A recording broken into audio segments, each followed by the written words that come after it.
We need to have a discussion. A serious one. Tony Ferguson needs to retire. I just read a quote online. I don't know how real it is, but he's blaming the eye poke for doing okay against Bobby Green. I didn't expect him to drop Bobby. A lot of people were expecting him to get finished in the first round, but he had an interesting matchup, but ultimately got finished in the third. He had some moments, right?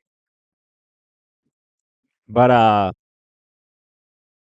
we need to have an honest conversation with the Tony fan base that I've been willing to have for a long time. As a really big fan of Tony Ferguson. Last time I made a video saying that Bobby Green versus Tony Ferguson was a bad idea, I got a lot of hate. I got a lot of negative messages. I got a lot of denial. And I was right. I'm sorry that you guys got mad. I don't want to see Tony have this decline either. He was that one of the three in the lightweight at one point where everyone was saying Conor McGregor, Khabib Nurmagomedov, and Tony Ferguson, that heyday of the golden era of UFC. I don't know what else you want. But Gaethje finished him and did more damage than he needed. I thought he was going to bounce back, and a friend of mine said, nah, dude, once they take that amount of damage, I think Charles is going to win this. I didn't believe it until I saw it.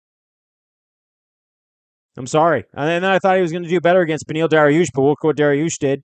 I was impressed with Chandler for the first round, but he got knocked out.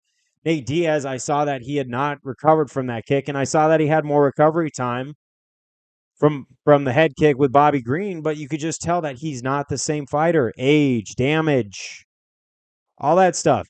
And when you're a black belt in 10th Planet Brazilian Jiu-Jitsu and the guy's got you on a head and arm triangle, and you can't turn over to alleviate the pressure and you're just laying there flat with Bobby Green, there goes Tony's cardio. Now his cardio is not the same. I never thought I'd see him just lay there and take a head and arm triangle without fighting any resistance. From a 10th Planet black belt.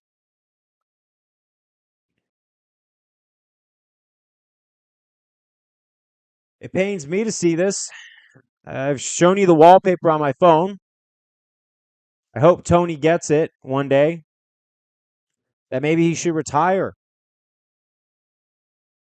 I mean, he's studying trades outside of this, according to him, like building wrestling equipment, which I really.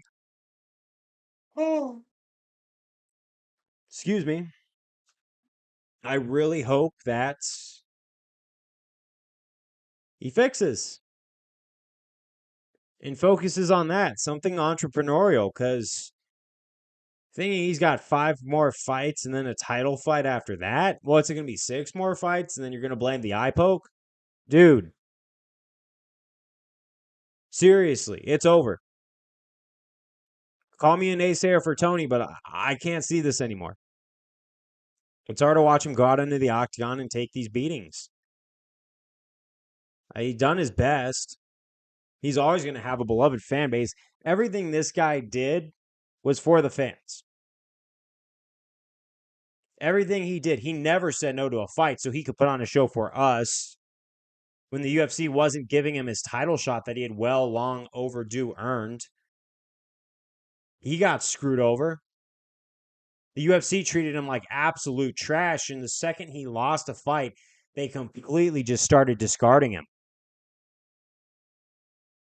He just has problems, I guess. I don't know. I don't know why Dana treats him like garbage either. But the crowd will always have his support. But what if he gets knocked out again and something just doesn't click right? It's going to be hard to tell because even when he was in his prime, like his actual prime, not the prime he said he was coming into in this fight, the prime where he got finished by a non-ranked, but the prime where he was teeing off against RDA like he was nothing, where he was finishing Kevin Lee in the third round.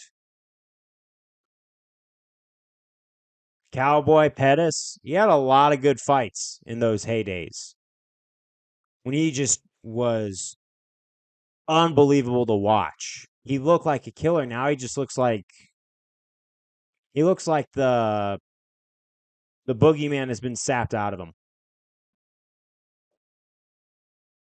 He was once that guy that no one wanted to fight.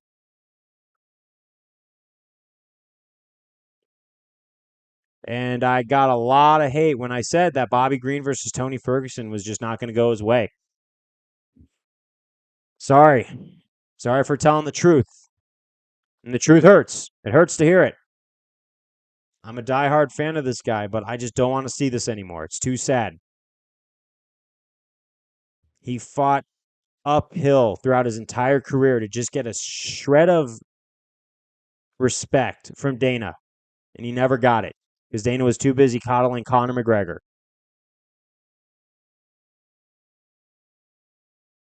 And he truly cared about the fans. I respect him for continuously going out there. I just don't want to see it. Like, Tony, if you're listening to this, us fans will always have your back. But it is your decision at the end of the day. But if you choose to go back out there against, let's say, Paddy Pimblett or Jared Gordon or someone like that, it's going to be like, and even if you get your hand raised, it's going to be like really bad because it's going to have that recent Cody Garbrandt win vibe where you're just kind of like, okay, you got your hand raised, but the title days are over. That's all.